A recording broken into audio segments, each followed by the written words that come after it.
कैसे हैं दोस्तों, आप सभी को मेरा प्यार भरा नमस्कार। आज हम अनुवाद के प्रकार के बारे में जानकारी हासिल करेंगे, जो आपको डिग्री 3rd या 6th सेम का टॉपिक है। अनुवाद के बारे में, परिभाषाओं के बारे में, इसके अर्थ के बारे में कल मैंने एक वीडियो बनाया था, आप जाकर एक बार देख लीजिए। अनुवाद यानी कि किसी की कही हुई बात को फिर से उसको दोबारा कहना, दोहराना, है ना। अगर भोलानाथ तिवारी जी के अनुसार अगर परिभाषा के रूप में हम जानना चाहें तो किसी भाषा में प्राप्त सामग्री को दूसरी भाषा में भाषांतरण करना अनुवाद है।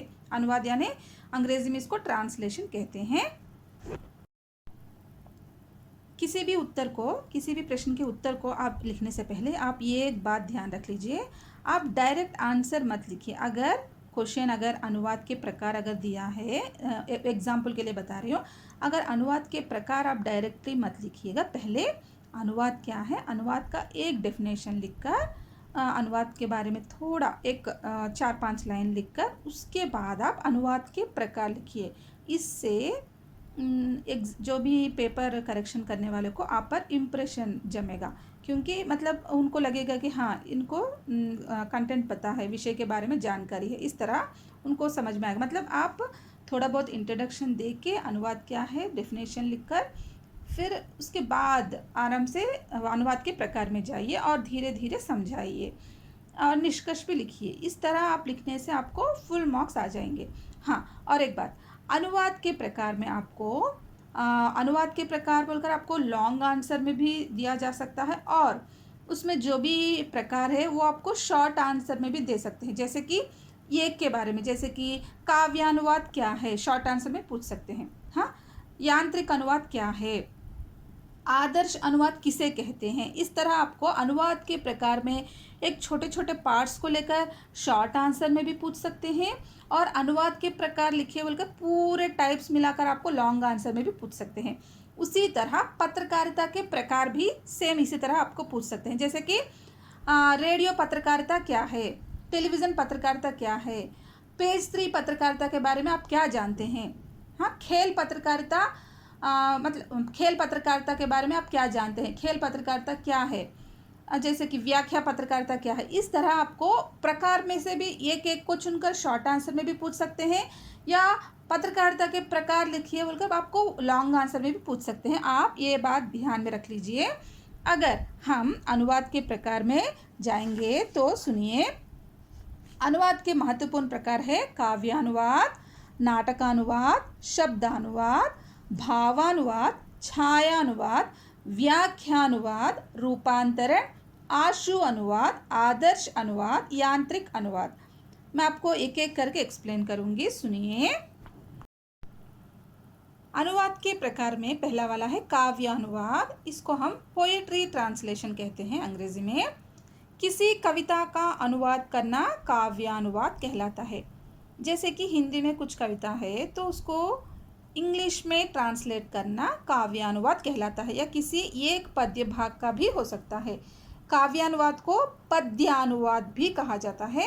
काव्य का अनुवाद करना बहुत ही कठिन कार्य है, क्योंकि अगर हिंदी में यहाँ के साहित्य, यहाँ के जो भी कल्चर है उसके हिसाब से हम कुछ पद्य लिखते हैं, तो अंग्रेज़ी में वही वर्ड्स को वर्ड टू वर्ड ट्रांसलेशन करके वहाँ के कल्चर के हिसाब से उसको ट्रांसलेशन करना, अगर वर्ड टू वर्ड ट्रांसलेशन करेंगे तो पद्यानुवाद में मज़ा नहीं आएगा। तो वहाँ पर कुछ हमें वहाँ के कल्चर के हिसाब से कुछ ऐड करना होता है, कुछ जोड़ना होता है। तो इस तरह हमें पद्यानुवाद करना होता है, लेकिन पद्यानुवाद करना इतना आसान काम नहीं है।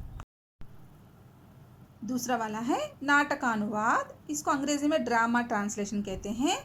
नाटकानुवाद में भी कई परेशानियां आती है। नाटक का नाटक रूप में अनुवाद काफ़ी कठिन होता है, क्योंकि इसे पठनीय होने के साथ साथ ऐसे होना चाहिए कि रंगमंच पर खेला भी जा सके, यानी कि उसको हम ड्रामा की तरह पेश भी करना होता है। इस अनुवाद में विशेष रूप से रंगमंच के कारण ही विशेष परेशानी होती है।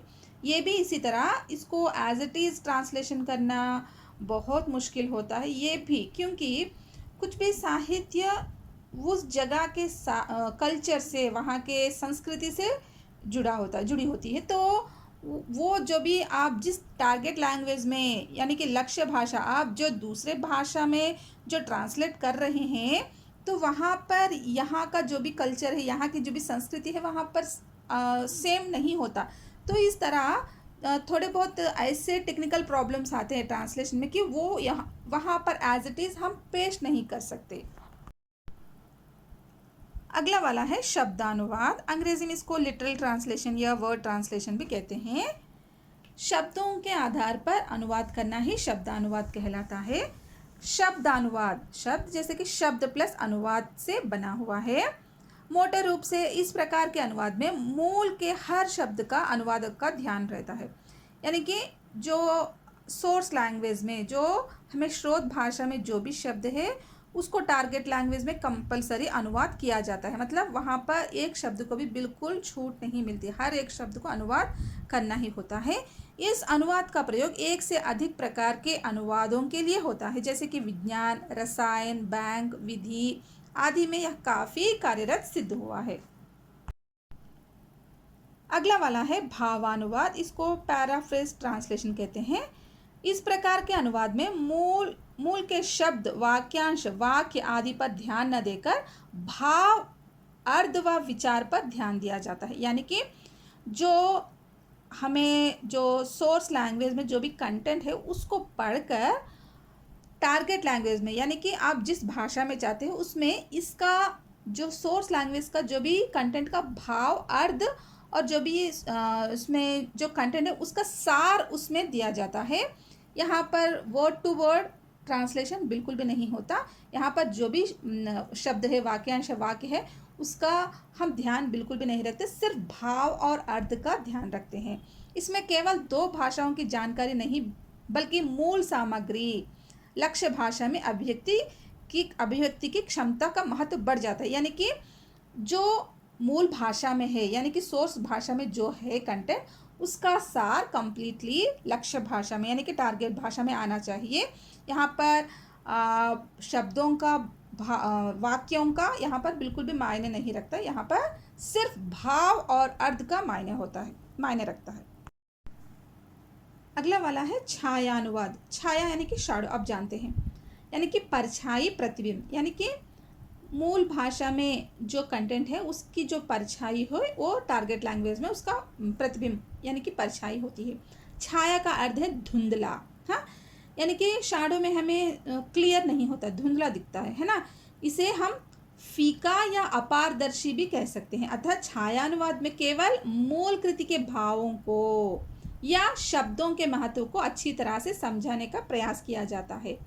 यानी कि जो कंटेंट की जो भी छाया है, परछाई है, वही दिखता है आपको सोर्स टारगेट लैंग्वेज में, यानी कि लक्ष्य भाषा। आप जो अनदर लैंग्वेज जिस भाषा में चाहते हैं उसमें आपको सिर्फ जो सोर्स लैंग्वेज में जो भी कंटेंट का जो भाव है उसका रूप होता है, या शब्दों के इम्पोर्टेंस, जो शब्दों के महत्व है उस पर ध्यान दिया जाता है। यहाँ पर कंप्लीट आपको ट्रांसलेशन यहाँ पर नहीं मिलता।